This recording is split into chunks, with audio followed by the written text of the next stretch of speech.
নিজের চোখে দেখা কিছুদিন আগে একটা জানাজা পড়িয়েছে, খোদার কসম করে বলছে 6:30 ইন্তেকাল করেছে। হসপিটালের বিল দেনেওয়ালা নাই, 4 সন্তান, অ্যাম্বুলেন্সে ঘরে ঘরে আসবে, 1000-1200 টাকার বিল দেনেওয়ালা নাই। কি বুঝলেন? ক্ষণস্থায়ী দুনিয়া।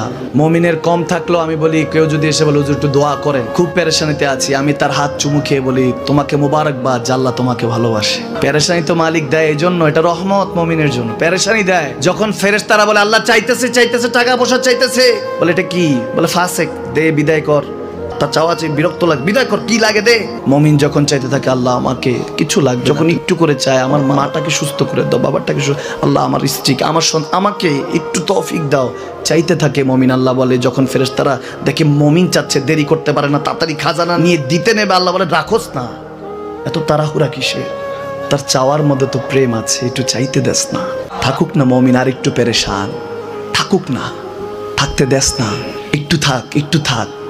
পেরেশানিতে রেখে আল্লাহ মজা নেয়, মহব্বত নেয়, মুমিনের অন্তর থেকে খুশবু নেয়। আল্লাহর বড় মায়া, মুমিন যখন চায় আল্লাহ তখন মায়ার নজর নিয়ে তাকায়, হায় হায় আমার বান্দা, সুবহানাল্লাহ।